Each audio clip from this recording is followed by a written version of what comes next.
A ver si se ve. Ahí está.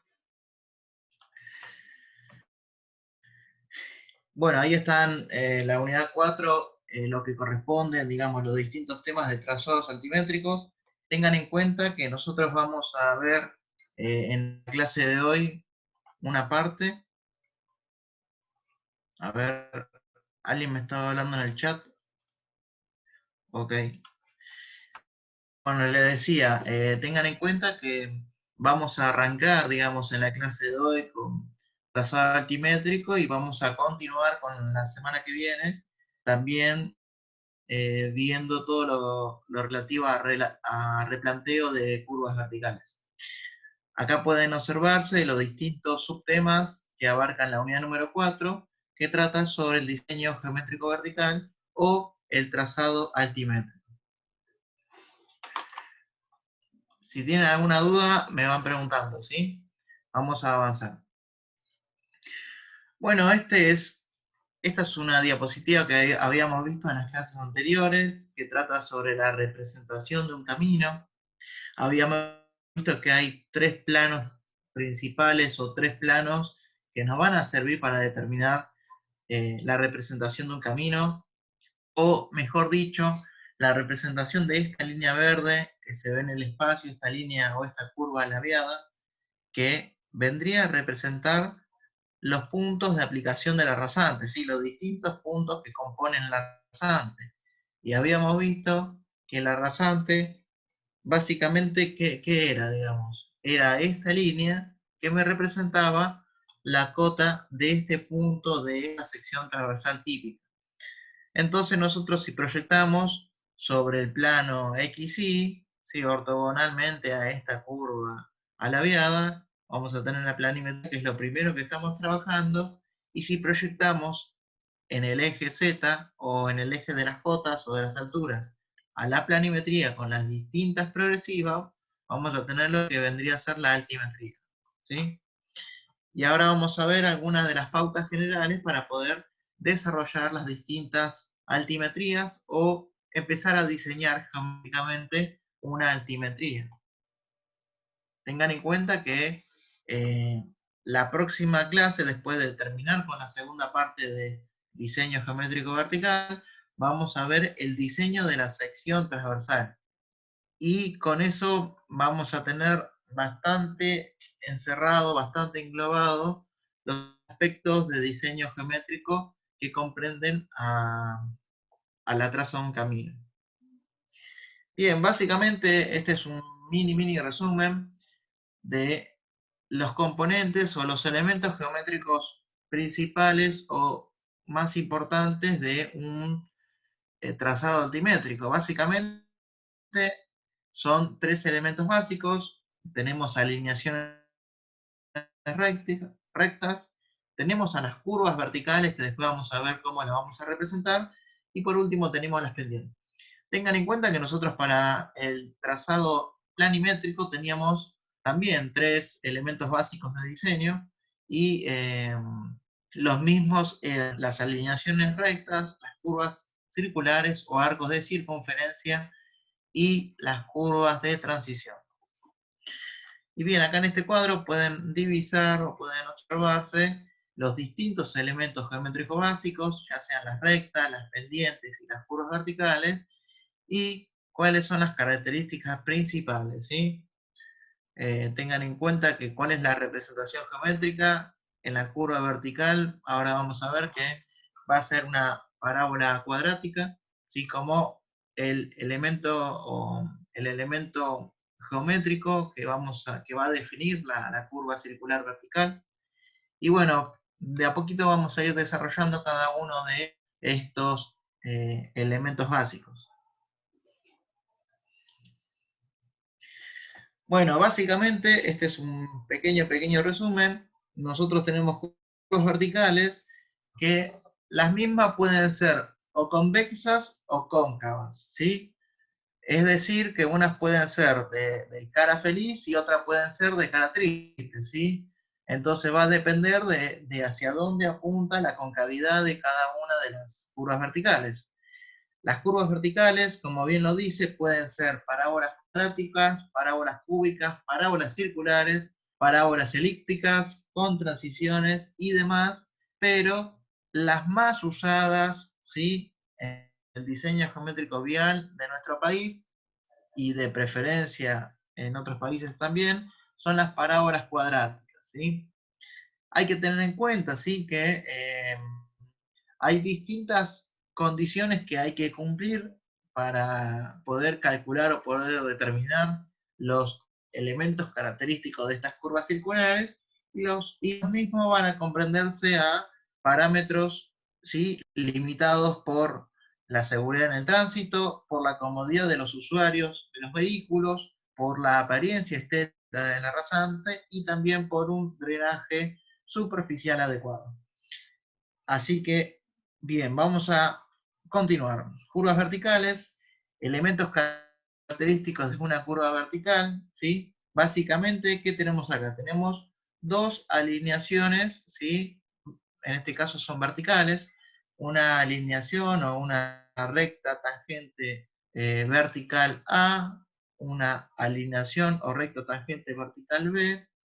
La misma, acá vemos el desarrollo de lo que va a ser la curva vertical, que en este caso es una parábola de segundo grado, o mejor dicho, una parábola cuadrática, y vemos que tenemos como puntos característicos de la curva el principio de curva vertical, el fin de curva vertical, el vértice o punto de intersección vertical, ¿sí? A su vez, hay que tener en cuenta que también vamos a tener un ángulo de deflexión delta, ¿sí?, que básicamente va a consistir en la semisuma de las pendientes, ¿sí? Después en la teoría van a ver que el ángulo de deflexión se va a relacionar con las distintas pendientes que van a tener cada uno de los alineamientos verticales. Tengan en cuenta que vamos a tener una longitud de la curva, ¿sí?, una longitud total de la curva o una longitud L, y medias longitudes o longitudes hasta el centro de curva, ¿sí? También tenemos definido una externa, al igual que en curvas horizontales, y en este caso, bueno, tenemos a las pendientes definidas por el I, ¿sí? En este caso son pendientes longitudinales del camino. La tangente también tiene una correlación, el ángulo alfa va a tener una correlación con la pendiente de la alineación vertical. Tengan en cuenta que la tangente de alfa es igual a ¿qué? Igual a la pendiente. Bien, tengan en cuenta lo siguiente. Como bien dice acá, las curvas verticales pueden ser o cóncavas o convexas, ¿sí? En este caso tenemos una curva convexa. Y las mismas pueden ser simétricas cuando L1 es igual a L2 y es igual a la longitud total sobre 2, o también pueden ser asimétricas cuando L1 es distinto de L2 y también, o las mismas son distintas a la L total sobre 2. Tengan en cuenta que nosotros en esta cátedra, ¿sí?, vamos a utilizar las curvas verticales simétricas, ¿sí?, que son las más sencillas de aplicación y que son las que se utilizan en la mayoría de los casos, ¿sí? Y como bien les decía, cuando nosotros tenemos una alineación, ¿sí?, en este caso esta alineación que estoy marcando, vertical, vamos a denominar la rampa cuando tiene una pendiente positiva, o sea que cuando está en subida, ¿sí?, en el sentido de circulación, la pendiente es positiva para los vehículos que conducen por esa curva, y vamos a tener una alineación vertical, ¿sí?, que va a ser negativa o con una pendiente negativa, que en este caso va a ser una bajada, también denominada pendientes. Entonces tenemos rampas y pendientes. Bien, curvas verticales convexas. Acá tenemos tres tipos de curvas verticales convexas. ¿Y cuáles son? Bien, la tipo 1, sí, que vemos acá, lo que vemos es lo siguiente. Tenemos las dos alineaciones verticales, tenemos el punto de intersección vertical, y en este caso tenemos que la pendiente I1 es positiva o mayor a 0, ¿sí?, la pendiente de entrada. y la pendiente de salida, I2, también es positiva, ¿sí? Y en este caso, esta pendiente, I2, es menor que I1, ¿sí? En este caso tenemos una tipología de curva vertical convexa, ¿sí? Considerando estos parámetros que dicen acá. Una segunda tipología es la que se ve en este caso, ¿sí? Es la que vimos anteriormente, en donde tenemos punto principio de curva vertical, punto de intersección vertical, fin de curva vertical, y en este caso tenemos que la pendiente, ¿sí? La pendiente de entrada es positiva, ¿sí? Y la pendiente de salida va a ser negativa.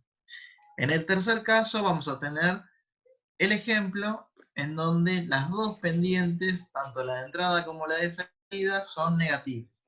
Entonces acá tenemos tres tipologías distintas, o las tres tipologías que se pueden llegar a obtener de curvas verticales convexas. Uy, disculpen, ¿tienen el micrófono abierto? En el caso de curvas verticales cóncavas, ¿sí? También vamos a tener tres tipologías distintas, ¿sí? Por un lado, vamos a tener con ambas pendientes negativas, tanto de entrada como de salida. El segundo caso tenemos pendiente negativa a la entrada, pendiente positiva a la salida. Y en el tercer caso tenemos las dos pendientes positivas, siendo la pendiente I2 menor que la pendiente I1. Entonces, hasta ahora estamos viendo que nosotros tenemos para el diseño altimétrico, ¿sí? Diseño geométrico altimétrico, vamos a tener tres elementos básicos, ¿sí? Tenemos por un lado las alineaciones rectas, tenemos las curvas circulares, que en este caso son parábolas cuadráticas, y después tenemos las pendientes. Entonces, vamos a continuar. Bueno, esto es un repaso de lo que se vio en su momento, ¿sí? En álgebra y geometría analítica, en donde se veían toda la geometría de las parábolas. En este caso, tengan en cuenta que una parábola cuadrática proviene de una superficie cónica, al igual que otras curvas, como ser, no sé, la de la circunferencia, la del elipsoide, o la de los elipses, mejor dicho, disculpen, y la recta y la parábola, y tengan en cuenta que en este caso tenemos una parábola cuadrática de eje, ¿sí? Horizontal, ¿sí? Este es un caso. Después vamos a ver que por lo general las curvas, parábolas que nosotros estudiamos, por lo general son de eje vertical, ¿sí? Que corresponde, digamos, a un camino, ¿sí? a la superficie terrestre. Y en este caso tengan en cuenta lo siguiente: nosotros tenemos una recta D, que es la recta directriz, y un punto F, que va a ser el foco, ¿sí? Entonces, por lo general los puntos, todos los puntos, ¿sí? que forman parte de esta parábola cuadrática, ¿sí? van a tener una distancia, ¿sí? similar a la del foco y a la directriz. Y tengan en cuenta lo siguiente: no voy a detener mucho en esto porque esto después lo repasan en los libros de matemática, pero hay un parámetro que es muy importante, ¿sí? O hay un elemento geométrico que es muy importante, que es este P, que es el parámetro, que es la distancia entre la directriz y el foco. Y esto me va a servir para poder identificar las curvas, ya sea de parábolas, las parábolas cuadráticas, para el diseño altimétrico de caminos. Entonces, este parámetro P lo vamos a limitar, ¿sí? según las normas, los reglamentos. Entonces, tengan en cuenta que, bueno, acá están los distintos elementos constitutivos de una parábola cuadrática, o distintos elementos geométricos. En la parte de abajo pueden ver la ecuación general, y vamos a continuar. Vamos a ver que la misma puede también ser representada por sus tangentes, o también acá hay otro círculo que ven acá, que es un círculo circunscripto dentro de la parábola, que tiene un radio B, que es denominado el círculo círculo osculador o círculo o circunferencia osculatriz, ¿sí? Que básicamente es un círculo contenido en el interior de la parábola. Y acá lo que vemos es que se va a cumplir de que el vértice de la parábola, ¿sí? En el vértice de la parábola, el radio de curvatura de este círculo osculador es igual al parámetro, ¿sí? Eso es bastante importante porque el parámetro, ¿sí? de la parábola o el parámetro de la curva vertical es un elemento que voy a tener que definirlo de acuerdo a la normativa, ¿sí? O a las limitaciones que me fija la normativa vigente, que después vamos a ver las distintas consideraciones. Bien, básicamente tenemos curvas verticales, las mismas pueden ser cóncavas o convexas. Las condiciones que deben cumplir son de seguridad en el tránsito, de comodidad para los ocupantes, apariencias estética y drenaje superficial. Cada uno de estos condicionantes van a limitar el parámetro P, ¿sí? De la curva circular, ¿sí? De esta curva, vertical, que es una parábola cuadrática. Entonces, hay que tener en cuenta que la norma me va a dar parámetros mínimos deseables y parámetros mínimos absolutos, ¿sí? Al momento de diseñar o al momento de calcular las distintas curvas verticales, por lo general se recomiendan utilizar los parámetros deseables, los parámetros mínimos deseables. Pero no muchas veces esto es posible. Para ello están los parámetros mínimos absolutos, que vendrían a ser como, bueno, este es el mínimo minimorum. A partir de acá empezamos a desarrollar las distintas curvas y vamos a ver que en todo caso los parámetros mínimos absolutos son mucho menores a los parámetros mínimos deseables. Entonces, básicamente el parámetro básico para una cierta velocidad directriz es el parámetro o radio del círculo osculador de una parábola que proporciona como mínimo la distancia visual necesaria para esa velocidad, cualquiera sea la diferencia algebraica dependiente. Bien, tengan en cuenta lo siguiente. La mayoría de los parámetros van a tener en cuenta las distancias de visibilidad, que nosotros habíamos visto en la clase anterior. Y básicamente tenemos la distancia de visibilidad de detección y la distancia de visibilidad de sobrepaso. Entonces, para poder determinar, ahora lo que vamos a hacer es, para las curvas convexas, vamos a determinar las 4 condicionantes que vimos anteriormente y que van a determinar la limitación del parámetro de la parábola. Y después vamos a ver para curvas cóncavas, que es la forma que lo explica el manual de diseño geométrico de la DNB. Y que es como nosotros los apuntes que nosotros le dimos, el apunte 5.0, ¿sí? Que corresponde a la clase 5 y que básicamente es el capítulo de diseño altimétrico del manual de diseño geométrico de la DNB. Bien, básicamente hay que tener en cuenta lo siguiente. Cuando nosotros hablamos de la seguridad en el vehículo, hay que tener en cuenta que es indispensable contar con las distancias de visibilidad, desde el ojo del conductor hasta el posible obstáculo, iguales a la de detención. Entonces, en estos casos vamos a considerar para operación diurna y para operación nocturna, ¿sí? Entonces, nosotros vamos a tener parámetros, ¿sí? Que van a tener en cuenta la seguridad en el tránsito, en donde vamos a tener el caso de operación diurna, o sea, de día, y el caso de operación nocturna, o sea, de noche.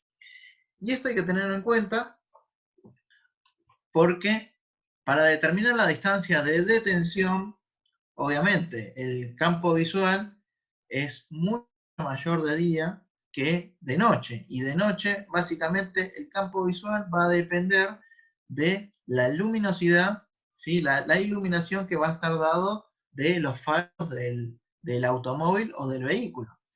Y que mientras más bajo está, ¿sí? Por eso también son muy importantes en este caso para determinar distancias de detención, las alturas, digamos, donde está el ojo del observador, la altura a donde está el faro del vehículo, que el mismo faro va a tener un cierto ángulo de divergencia o un ángulo del haz luminoso, y acá también la altura del obstáculo, al igual que en el caso de tener un vehículo circulando en la dirección contraria, este D5 que está acá correspondería a, ¿qué? A la distancia de sobrepaso, ¿sí? Que uno tiene que tener en cuenta considerando que en el carril contrario va a venir un vehículo también.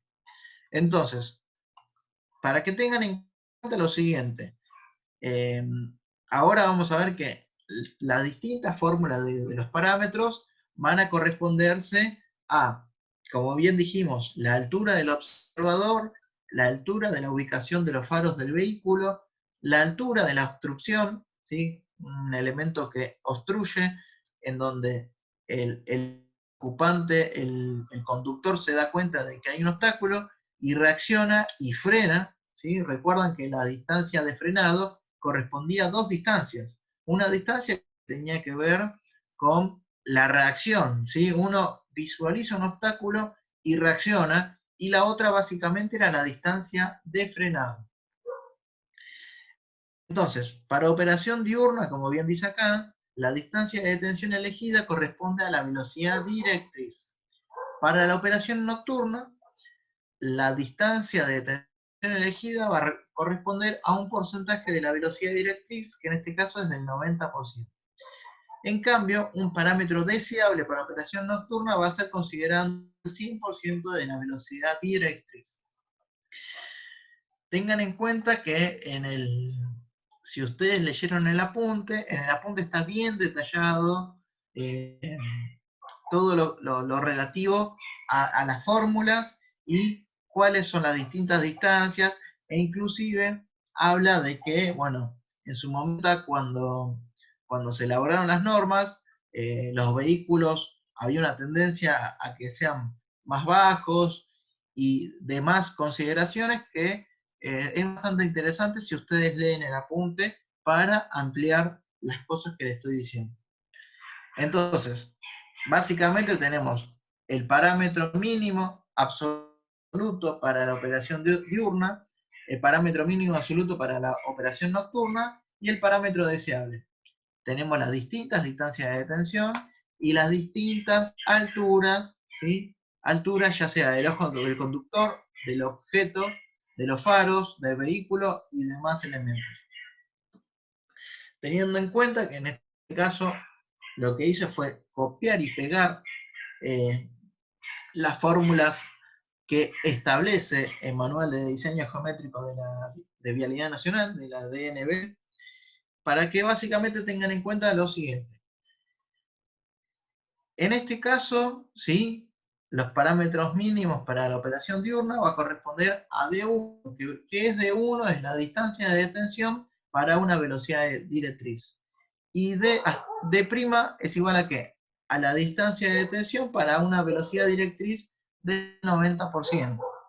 ¿Sí? Tengan en cuenta que todo esto me dan los parámetros. ¿Y qué es el parámetro? El parámetro es el elemento, ¿sí? El elemento geométrico que me va a servir para poder definir las características geométricas de una parábola cuadrática. Entonces, tengan en cuenta lo siguiente, voy a ir un poco para atrás, de que nosotros vamos a tener que cumplir con distintas condiciones que me fija la norma, ya sea seguridad, la comodidad de los ocupantes, la apariencia estética de la rasante y el drenaje superficial.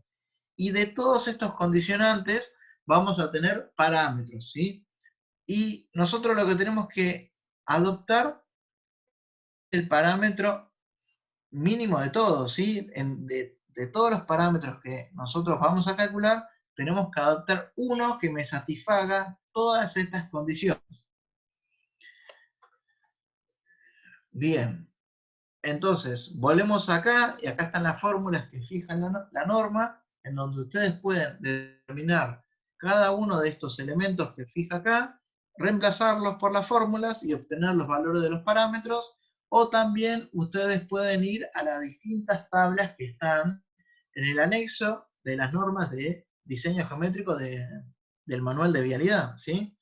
En donde hay distintas tablas, ¿sí? Van a ser de simple entrada o doble o triple entrada. Recuerda cuando nosotros vimos las tablas del Barnet, que había algunas que eran de triple entrada. Y bueno, ustedes con una velocidad directriz pueden definir los distintos parámetros mínimos, ¿sí? Parámetros mínimos de acuerdo a la seguridad en el tránsito, ¿sí? Para operación diurna y para operación nocturna. Tengan en cuenta que las tablas que nos proporciona el manual de diseño geométrico son tablas que nos sirven para resumir todo este formuleo que también está en el reglamento. Bien, el parámetro que tiene en cuenta la comodidad de los ocupantes, de los vehículos. ¿Y de qué va a depender el mismo? Bueno, básicamente lo que me define es la aceleración radial máxima, ¿sí? Que también acá tengo un valor de parámetro que está resumido acá, que el mismo pasa a ser al resumido de acá, que está acá en este lugar. Entonces, básicamente hay que tener en cuenta lo siguiente. Al circular un vehículo por una curva vertical, ¿sí? Sus ocupantes van a estar sujetos a una aceleración radial, que va a depender de qué? Va a depender de la velocidad directriz y del radio, ¿sí? Del radio de la parábola en ese punto, ¿sí? O del radio, está mal que diga circunferencia, porque en trazado o en diseño vertical, en diseño altimétrica, ya nos corremos de las circunferencias y pasamos a utilizar parábolas cuadráticas. Entonces, tengan en cuenta que están sometidos a una aceleración radial. Y básicamente hay un valor, 30 metros por segundo cuadrado, que vendría a ser la aceleración radial que no genera una sensación de incomodidad para los ocupantes de los vehículos, tanto para curvas cóncavas como convexas, y que este parámetro va a depender de qué? De la velocidad al cuadrado por el A, que vendría a ser esta aceleración de 0,30, ¿sí? Dándome como fórmula reducida, ¿sí? Que el parámetro va a ser igual a ¿qué? A un coeficiente, que en este caso es 0,25, multiplicado por el cuadrado de la velocidad directriz. Ahí vemos que el reglamento o el manual de diseño geométrico vial nos va a dar, ¿sí? Algunos ejemplos para distintas velocidades directrices, cuáles son los parámetros mínimos que tienen en cuenta la comodidad de los usuarios de los vehículos, ¿sí? Al atravesar o ingresar a la curva y atravesar. Bien, en este caso, los parámetros que tienen en cuenta la apariencia estética de la rasante, ¿sí? Es el que fija acá, en donde hay un parámetro mínimo. Entonces, básicamente, ¿sí? Desde el punto de vista estético, para evitar que la rasante presente un aspecto no satisfactorio, se ha fijado, digamos, tanto para curvas verticales convexas, y después vamos a ver que también las cóncavas, una longitud mínima que depende de la velocidad directriz. Y esta longitud mínima me va a dar un parámetro mínimo. Entonces, acá, ¿qué es lo que tenemos? Tenemos una longitud mínima de la parábola y un parámetro mínimo de la parábola. En este caso es de 400 metros. El parámetro que tiene en cuenta el drenaje superficial adecuado, ¿sí? Básicamente, como bien dice acá, el factor de drenaje es una condición de parámetro máximo, a diferencia de los otros factores de diseño que imponen condiciones de parámetro mínimo. Las condiciones de drenaje, en teoría, deben ser solo verificadas para curvas verticales convexas, y tengan en cuenta lo siguiente: el problema del drenaje solo se presenta en curvas verticales que tienen cordones, ¿sí? ¿En dónde? En el punto donde la tangente a la rasante es horizontal. ¿Y qué es lo que recomienda la norma? Recomienda que cuando a una distancia de 15 metros, y este es un valor, una distancia en donde se puede visualizar el punto, ¿sí? La pendiente longitudinal sea igual o mayor que este valor que está acá, que es de 0,35%. Básicamente esto es para que no se acumule agua. ¿Sí? Uno tiene que evitar tener parámetros tan grandes que hagan que, digamos, el punto, digamos, donde la rasante tiene una tangente horizontal sea muy prolongado, para evitar zonas de acumulación de agua. Y que ustedes saben que el agua, si en el pavimento, genera lo que se denomina hidroplaneo. Entonces, cuando un automóvil circula por una calzada que está mojada, ¿sí? Y que se presenta una película, ¿sí? Una película de agua muy finita, no sé, de características capilares, hace que el auto o el conductor pierda la gobernabilidad del auto o del vehículo y empiece a hidroplanear, ¿sí? Y esto puede generar accidentes. Bien, entonces acá hablamos de los 4 parámetros que tiene en cuenta para curvas convexas. Ahora, el reglamento también define, ¿sí?, parámetros que permiten el sobrepaso, ¿sí? Y lo que nos da es una fórmula, ¿sí?, que se realiza con la distancia de sobrepaso. Pero hay que tener en cuenta lo siguiente, que hoy en día esta fórmula que permite el sobrepaso en curvas verticales convexas ya no se utiliza. ¿Por qué? Porque hay una disposición, ¿sí? Una ley que prohíbe el adelantamiento en zonas peligrosas, ¿sí? El adelantamiento de los vehículos. Entonces, por lo general, el adelantamiento o el sobrepaso en las zonas de curvas verticales convexas es bastante inusual, ¿sí? Por cuestiones de seguridad. El reglamento, que data de 1980, ¿sí?, que es el que nosotros utilizamos como reglamento de referencia principal, define, digamos, los parámetros para el sobrepaso, pero si ustedes leen el manual de diseño geométrico del año 2010, ya directamente lo anula o no lo considera. Bien, en curvas cóncavas vamos a ver que también definimos para los distintas condicionantes cuáles son los parámetros mínimos, ya sea absolutos y deseables. Tengan en cuenta que en curvas cóncavas la condición diurna, ¿sí?, o la condición de día no debería representar un impedimento a la visibilidad del conductor, ¿sí?, en una curva cóncava, salvo algún caso excepcional en donde haya algún obstáculo superior, ya sea un puente. Después vamos a ver en la próxima clase un ejemplo de una curva cóncava que tiene un obstáculo superior, ¿sí?, que puede ser el ejemplo de un paso bajo nivel, un túnel bajo nivel. O, no sé, en una zona de puentes donde haya, digamos, en este caso, una intersección a distinto nivel, en donde también se presente una curva vertical cóncava. Los demás parámetros para curvas cóncavas, ¿sí?, los que tienen en cuenta la comodidad de los ocupantes, los que tienen en cuenta la apariencia estética y el drenaje superficial, mantienen los mismos criterios que curvas convexas. Entonces, la única gran diferencia es que para curvas cóncavas hay que tener en cuenta los parámetros mínimos deseables y absolutos para la operación nocturna, y todo lo demás es lo mismo, ¿sí? ¿Hasta ahora alguna duda?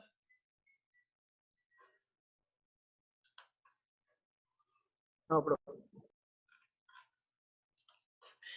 Bien, tengan en cuenta que esta parte de la clase es muy teórica, en donde nosotros tenemos que definir los parámetros, pero todo esto nos da el marco teórico para la semana que viene continuar con el replanteo de curvas verticales. Entonces, esto es un resumen de los apuntes que le dimos hoy por la mañana. Entonces, después de hablar de las curvas verticales y en particular de las parábolas cuadráticas, en donde tienen un parámetro que uno tiene que condicionarlo de acuerdo a las condicionantes de diseño que fija el reglamento o la norma, ahora vamos a hablar de las pendientes, ¿sí? Y hay que tener en cuenta que cuando un vehículo pesado asciende por una curva vertical y está en la zona de pendientes o está en la zona de pendientes positivas o muy grandes, el vehículo pesado va a necesitar, ¿sí?, de un mayor trabajo para poder circular, ¿sí? ¿Y esto qué quiere decir? Que va a generar digamos, un aumento en su trabajo de su motor y de su andar, ¿sí?, en su marcha. Entonces, por lo general hay que tener en cuenta que la influencia de las pendientes va a afectar mucho más a los camiones pesados que a los vehículos particulares. En pendientes de hasta 3%, ¿sí?, siempre hablamos de pendientes longitudinales, los automóviles no resultan afectados, sino en un grado muy pequeño, y las operaciones de camiones es afectada en pendientes muy largas o en pendientes con longitudes muy largas con pendientes, ¿sí? Ahora después vamos a ver que vamos a tener distintas longitudes de pendientes. Después, en pendientes del 5%, los automóviles, que son vehículos livianos, no van a tener tampoco dificultades en operar eficientemente. En cambio, los camiones pueden tener una considerable dificultad, sobre todo si se trata de una zona de mucha altura sobre el nivel del mar y también una condición fría con formación de hielo. Entonces tengan en cuenta, con el simple hecho de trabajar con pendientes de hasta el 5%, y estamos, digamos, en una zona, ¿sí?, donde parte del tránsito, ¿sí?, parte de los vehículos que componen el tránsito son camiones pesados, vamos a ver que una pendiente del 5% o superior va a generar dificultades sobre la marcha. Sí, y tengan en cuenta que si nosotros estamos también a distintas alturas, nos llevamos con altura en el nivel de mar, respecto al nivel de mar, vamos a ver que hay variaciones en la presión y hay variaciones en los rendimientos de los motores, de los autos, de los vehículos. Por lo tanto, también va a generar una problemática o va a generar una dificultad sobre la marcha de vehículos, ¿sí?, de acuerdo a las variaciones de altura que tengamos respecto del nivel del mar. Y ni que hablar cómo va a ser la marcha si tenemos una formación de hielo en la calzada. También se puede producir el mismo efecto de hidroplaneo que habíamos dicho anteriormente. Y hay que tener en cuenta que los costos operativos y de mantenimiento de los vehículos aumentan, ¿sí?, aumentan con el valor de la pendiente.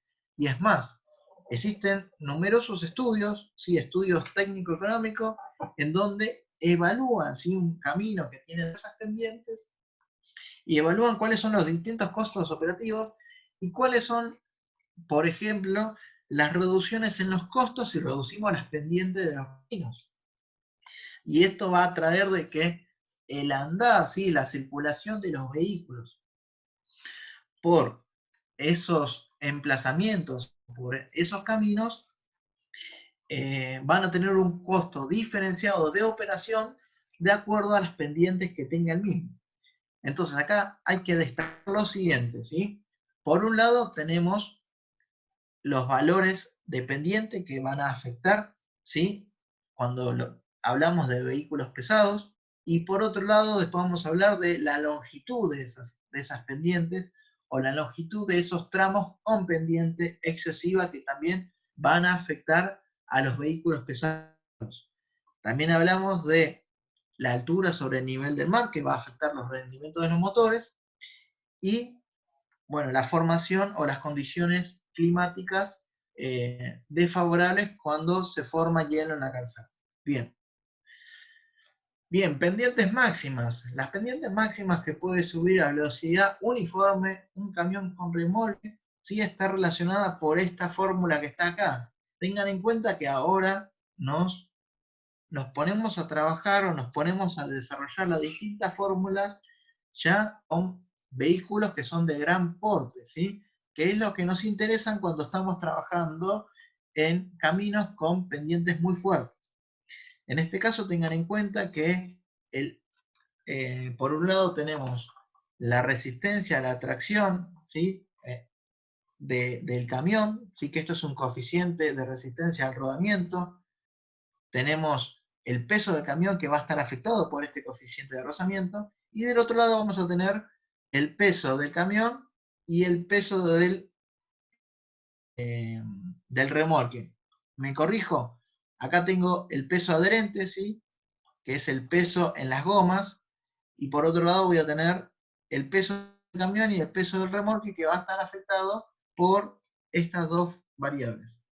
De esta fórmula nosotros vamos a despejar la pendiente máxima, pero tengan en cuenta lo siguiente: de esta fórmula, ¿sí? De pendiente máxima, se realizó este cuadro, que este cuadro ustedes lo tienen en la tabla número 1, ¿sí? Que nosotros le dimos en la clase anterior, ¿sí? La tabla número 1 de categorías de caminos, de caracterización de los caminos, en donde estas tablas figuran las pendientes máximas, las pendientes máximas deseables, ¿sí? Hasta alturas de 500 metros sobre el nivel del mar, que es un caso común, ¿sí? Un caso típico.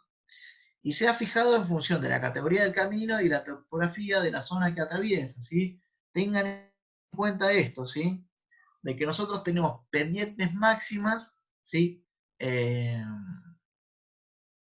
Ya sea deseables o absolutas, que va a estar definido para la categoría de camino, para la topografía y para una velocidad directriz. Por ejemplo, en el caso de categoría de camino 2, para zona ondulada, donde la velocidad directriz es de 100 km por hora, podemos decir que una pendiente máxima deseable es del 3% y una pendiente máxima absoluta es del 5%.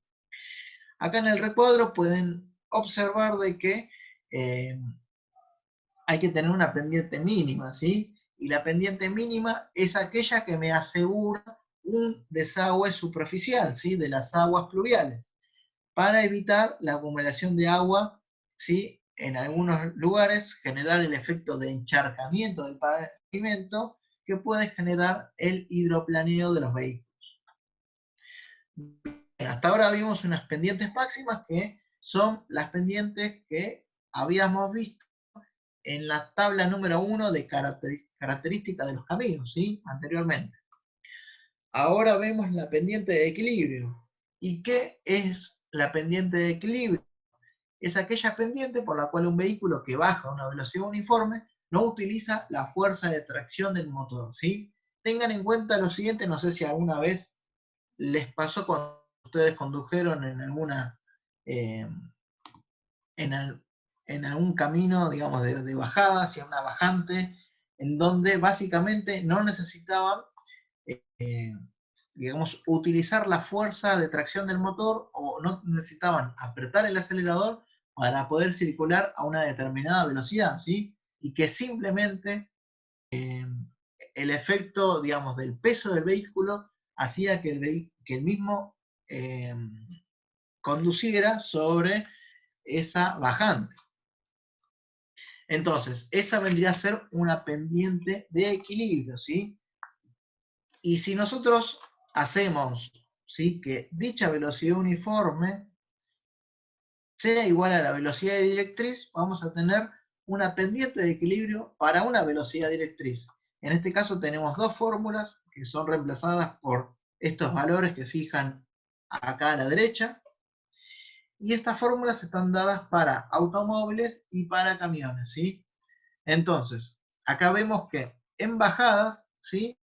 tenemos distintas pendientes, ¿sí? Pendientes que son denominadas pendientes de equilibrio, y que las mismas van a ser muy favorables para determinar los costos operativos. ¿Por qué?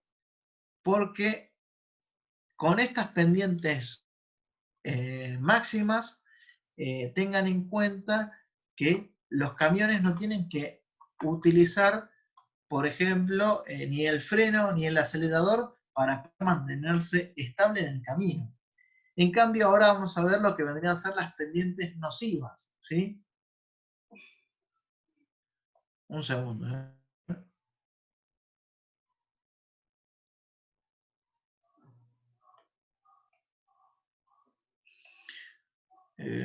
Bueno, después lo vamos a ver. Las pendientes nocivas, ¿cuáles son las pendientes nocivas? Son aquellas pendientes que son mayores a las de pendientes de equilibrio. ¿Y que por qué son nocivas? Porque, por ejemplo, los vehículos al bajar deben disipar parte de su energía frenando, ¿sí? Y si un vehículo tiene que frenar en una bajada, está conduciendo un adicional de energía, y esto se va a ver reflejado en los costos, ¿sí?, de los caminos. Entonces, es deseable no proyectar pendientes superiores al 3 o al 4%, ¿sí? Que tengan longitudes apreciables y en donde circule un alto porcentaje de camiones. Entonces, tengan en cuenta o tomen con pinzas, digamos, las pendientes máximas que fija la tabla número 1 de caracterizaciones de caminos, ¿sí?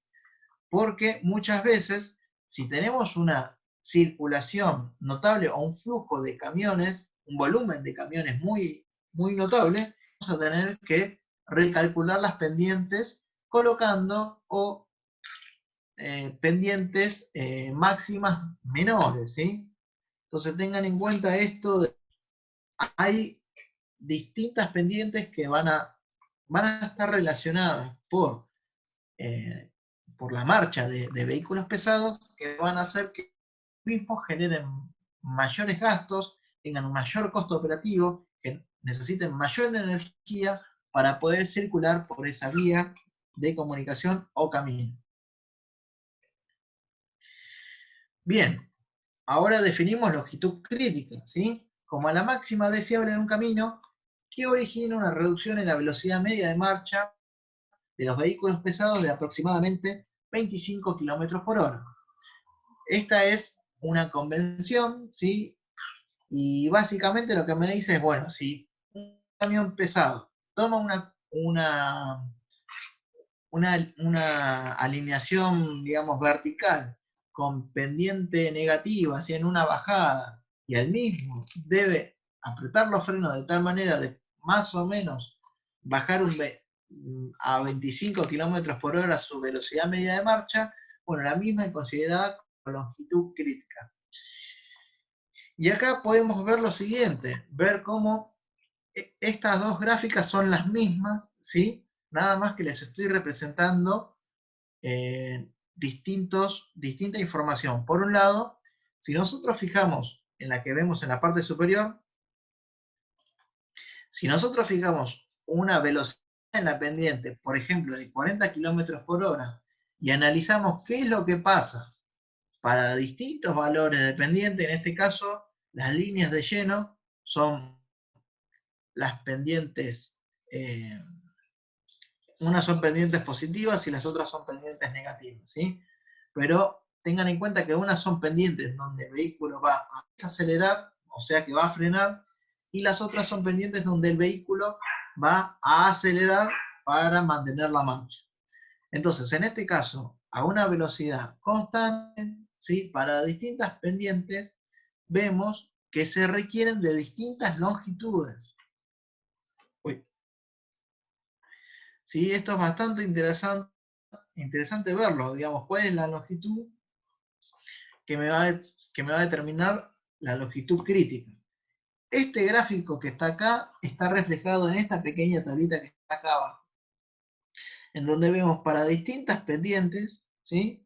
cuáles son las longitudes críticas de los caminos, ¿sí? En este otro caso, vemos que para una longitud constante vamos a tener, ya sea que para distintas pendientes, distintos valores de velocidad media de marcha.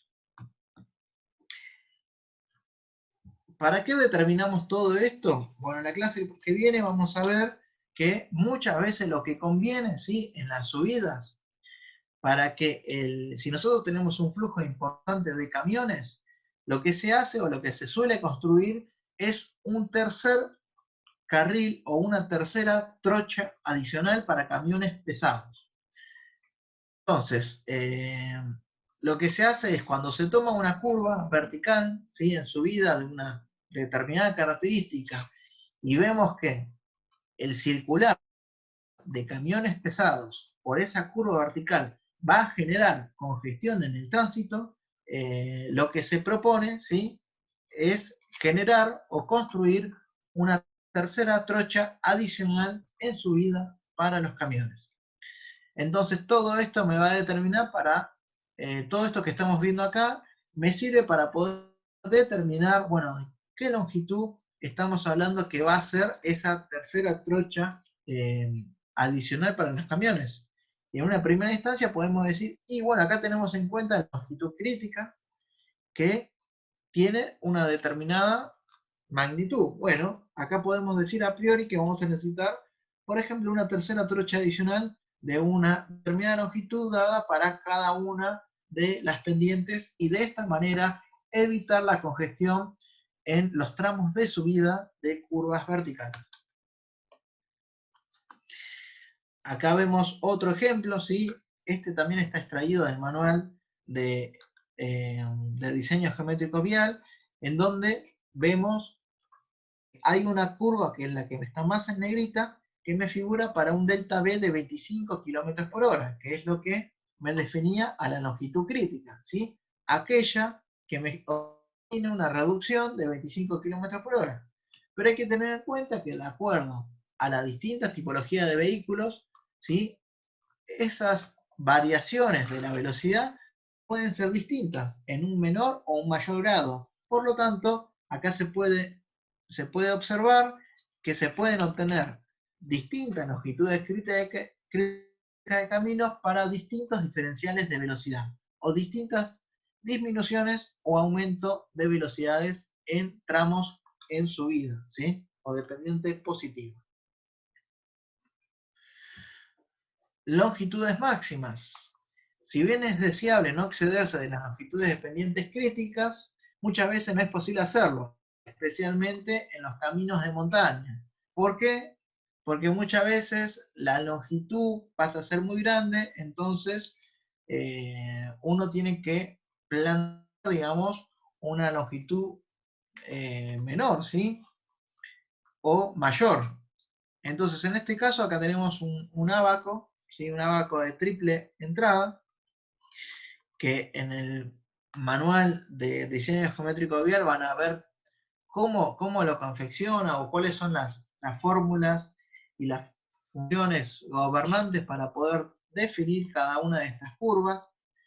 En el mismo vemos que uno entra, ¿sí?, para empezar tiene en cuenta, ¿sí?, la incidencia de la altura sobre el nivel del mar, ¿sí? Entonces ya me da un parámetro bastante interesante, ¿sí? Acá vemos que parte desde 0 a 3000 metros, ¿sí? Y va dando distintas pendientes. Entonces, ¿cómo se hace esto? Por un lado, se ingresa, ¿sí?, con la altura sobre el nivel del mar hasta la pendiente en el camino, y por el otro lado, en la parte inferior, se determina el volumen medio diario anual, ¿sí?, el volumen de tránsito que voy a tener en esa trocha.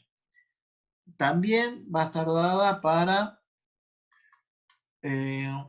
una pendiente, y en este caso uno sube y determina la longitud máxima absoluta del camino, ¿sí?, la longitud máxima de la zona de pendiente. Es un ábaco de triple entrada, ¿sí? Yo les recomiendo que lo vean, lo analicen y traten de determinar, digamos, para cuáles son las distintas longitudes de pendiente. Y bueno, por ahora, corto acá la parte teórica. Tengan en cuenta de que esta es una parte. La clase que viene vamos a ver lo relacionado, la continuación de este capítulo y el replanteo de curvas verticales. Y bueno, básicamente tienen que tener en cuenta lo siguiente. Hablamos de pendientes, que existen pendientes nocivas, eh, que van a generar un mayor consumo, digamos, un mayor costo operativo en los camiones, y que pueden llegar a generar una mayor congestión porque para poder atravesarlas los camiones generan mayor fuerza o mayor trabajo, si consumen mayor energía. Y esto va a servir, digamos, como indicador, ¿sí? Como punto de partido para poder definir si es necesario colocar una tercera trocha adicional para vehículos lentos o para camiones en rampas o en lugares con pendientes positivos. Y bueno, por otro lado hay que tener en cuenta que nosotros a las curvas verticales las vamos a definir por parábolas cuadráticas, en donde tenemos que identificar, ¿sí?, el parámetro de diseño, ¿sí? El parámetro de diseño va a estar limitado por las distintas condicionantes que acabamos de ver, ¿sí? Que tienen que ver con aspectos de seguridad, con aspectos de comodidad de los usuarios del vehículo, aspectos estéticos de la rasante y aspectos vinculados al drenaje superficial del camino. Así que, bueno, así muy rapidito les pasé la teoría. Yo después se lo voy a mandar por mail o ahí en el Classroom lo voy a volcar para que lo tengan en cuenta, pero consideren de que esto es un resumen de lo que vimos, ¿sí? Y que la semana que viene vamos a continuar con el replanteo, ¿sí?, de curvas verticales. ¿Alguien tiene alguna duda? Chicos, si quieren agregar algo.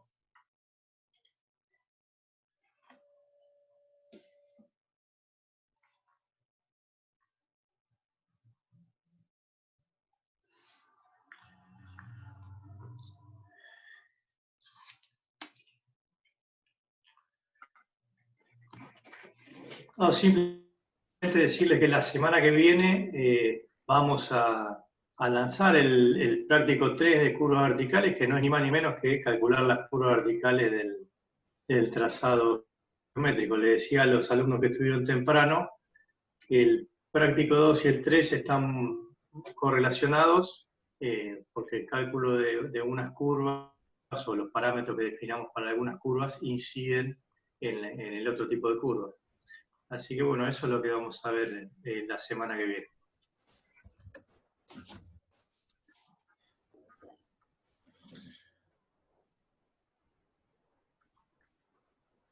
Dale, el cuestionario no hay problema, mandalo por mail. Igualmente, respecto al cuestionario, la idea es la parte del ejercicio que la resuelvan manualmente, o sea, sin usar las tablas Excel que le pusimos, ya sea o usando las fórmulas o con las tablas de Barnett, por cualquier método, pero o en un Word o a mano.